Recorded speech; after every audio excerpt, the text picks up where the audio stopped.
Welcome to the Real News Network. I'm Jessica Devereaux in Baltimore. On Tuesday, protesters from all over the world are gathering to support reforms to mass surveillance. They are calling it the Day We Fight Back. Organizers say more than 4,000 organizations and websites have pledged to support the day of action. This comes on the heels, of course, of leak after leak from Edward Snowden, who's revealing how much the U.S. government is actually spying on its own citizens. Now joining us to get into all of this is Kirk Wiebe. He's a former NSA senior intelligence analyst and an NSA whistleblower who worked for the NSA for more than 32 years. Thanks so much for joining us, Kirk. It's good to be with you, Jessica. So, Kirk, a large part of this demonstration is calling for Congress to pass the USA Freedom Act, which would basically end the bulk collection of Americans' phone records. Can you just give us some more details of what this bill entails, and what do you make of the legislation? Jessica, it really, I have to be brutally honest here, it's window dressing. There's not much here to hang hopes on that we're going to have an honestly brokered process here in terms of mass surveillance. One of the features of this effort is to put an advocate in the Foreign Intelligence Surveillance Act court, the FISA court, if you will, to represent the rights of the people. That gives me little comfort.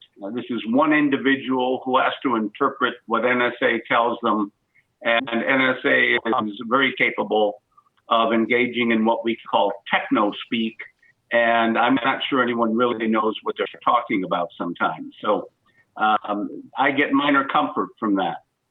Stopping a bulk collection is a good step. That's good. Now I have to see the details, because stopping the one and still allowing the other, I'm not sure what the other is and how NSA is going to select targets from the data to pursue on a 1 by 2 by 3 basis in a narrowly focused way, how that's going to work. We haven't seen that language yet.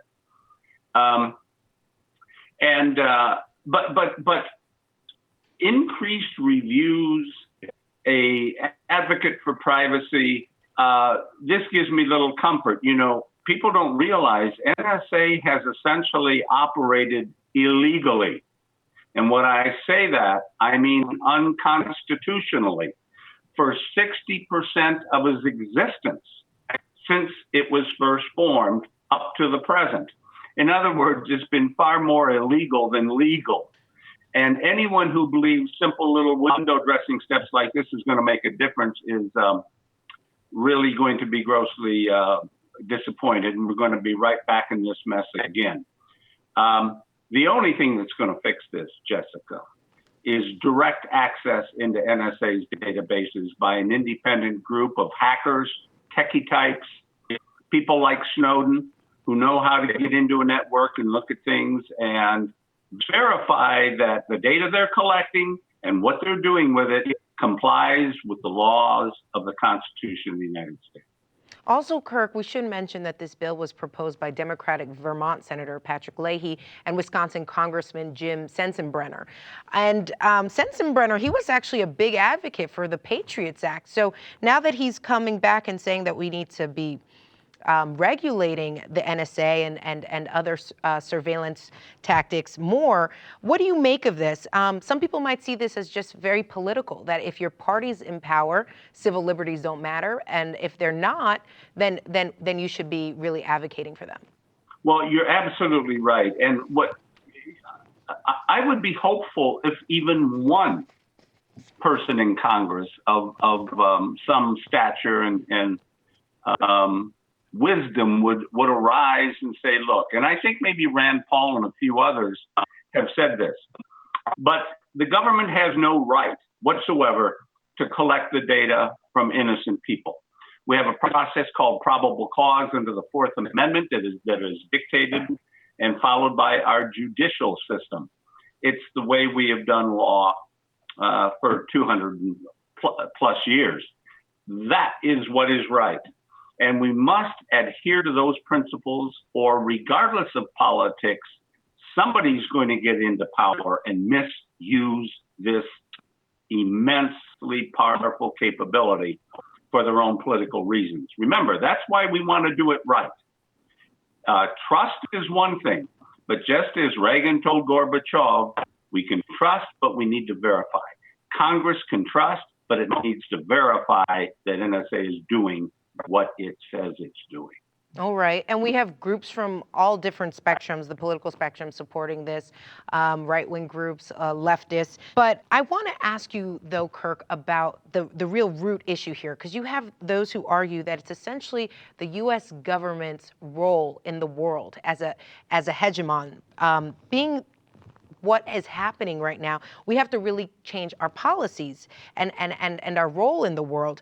What do you make of that argument? I don't. We can still be that powerful source of justice, of helping people defend themselves from threats. We can still do that, and that's a service we can provide to the world, but we have to do it honestly, and we have to do it with integrity. And again, I point to the Constitution and the Fourth Amendment.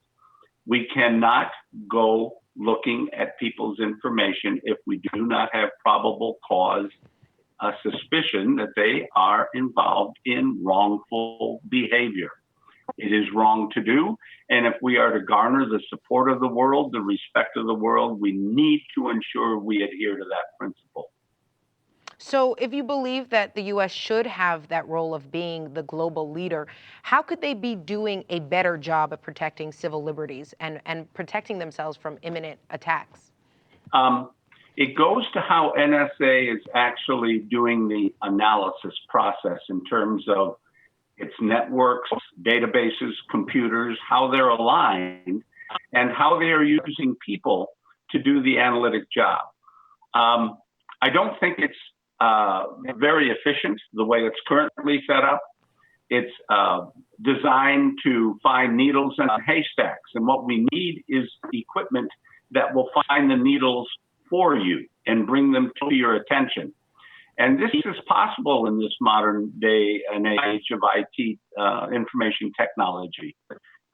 We call them business rules.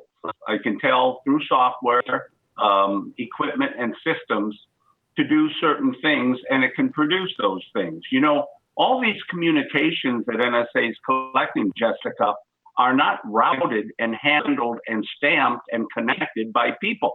It's all done by machines, by computers, if you will. NSA has to make better use of computers to find those needles than what it's currently doing, and they'll have a much more efficient process. All right, Kirk Wiebe, thank you so much for joining us. My pleasure. And thank you for joining us on the Real News Network.